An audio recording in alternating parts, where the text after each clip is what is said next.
passengers. It's always one. However much you are eager and thirst for money, that it must be one at a particular time. The roads are organized, and so the driver who came to pick me from the airport, I was asking him, how come your border people are this organized? He said it's a rule, it's a law. And so everybody must stick to the law. Whether you like it or not, you cannot go against it. Going to the town is very clean.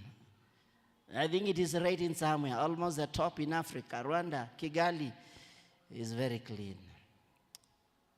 Now, there are so many tourists who are going to Rwanda because of the calmness that is there and because of the way things are done. I was in one of the best hotels in Rwanda. It's called Marriott. Marriott is an international hotel, and it's a 5-star hotel. And now, this is where I was, and I was, because most of the diplomats and those big men come to, this is where they lodge. In fact, surprisingly, I was in the 50th floor of that hotel.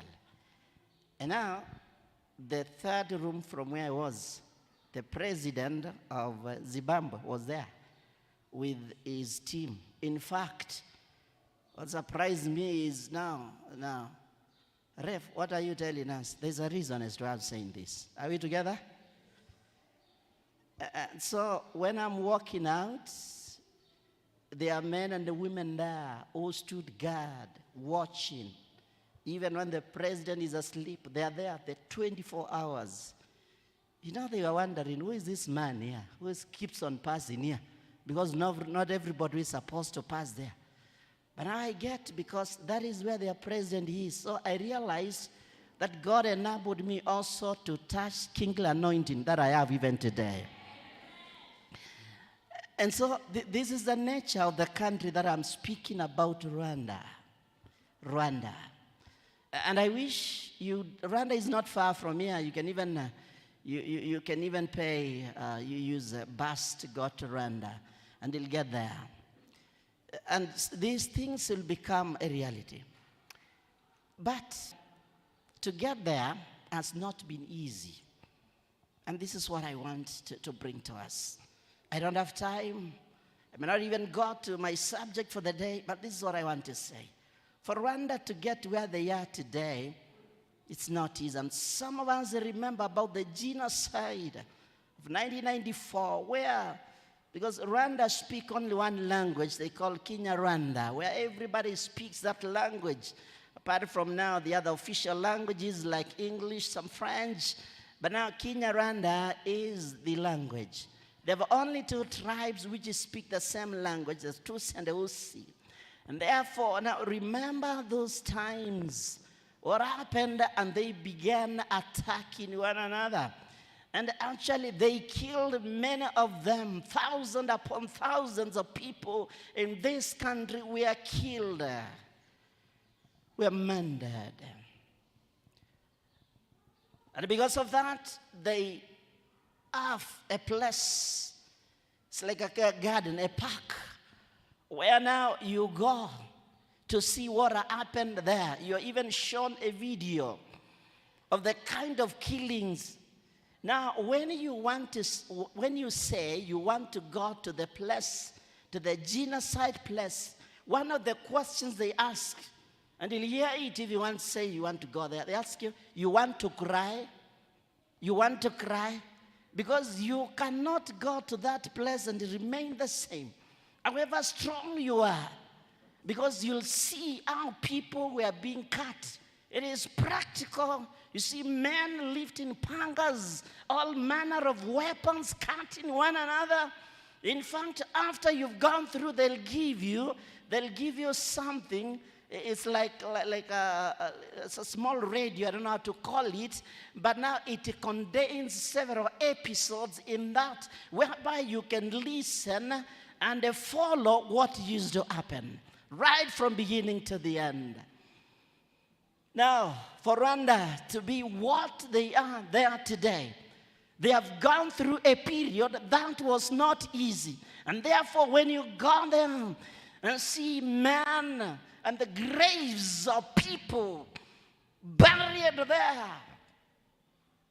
and you're shown videos of blood oozing from people being killed, and you look at today, you wonder why. I've chosen to share on a subject I've called a place called Gethsemane. And I've said I don't have time. My time is limited. But you know, a place called Gethsemane, actually the thing here is the word Gethsemane. And the Gethsemane is like a garden. And I want you to think of where man began. Man began from a garden. No wonder the Bible speaks about the Garden of Eden in Genesis. Are we together? And now, again, that is in the Old Testament. In the New Testament, we're also going to find the Garden of Gethsemane. And this is not a very pleasant place, but it's a good place. Gethsemane, as it used to be those times of Jesus, it is not as it is today. Some of us have been there. And so I can relate to what I'm talking about because physically I've landed there. And so Gethsemane actually is a garden. And when the Lord was ministering and laying this subject on me, the first thing that came was, what is a garden? Because this is something we all are in touch. We have gardens. Simply, we have farms, we have chambers, but the garden has a specific definition and a specific value that we find in a garden. From the dictionary point of view, they say garden is a place like a park. And we all know parks. We have Oro Park. We have several other parks that we can identify with in our land park. And so a garden is like a park that has an area of plants. In a garden you find there are plants, there are trees, there are grasses, and that the people can visit and walk around. It means there's some liberty that you find in a garden. No wonder when you want to go, by the way, when you want to visit genocide, because it's like a garden, it is free of charge. You are not charged, just go in. But you must be prepared to pay through your tears by what you're going to see. And therefore we are saying a garden is a place where people can walk in and around. They can go around because there's some beauty that is expected to be there in a garden. Are we together, church?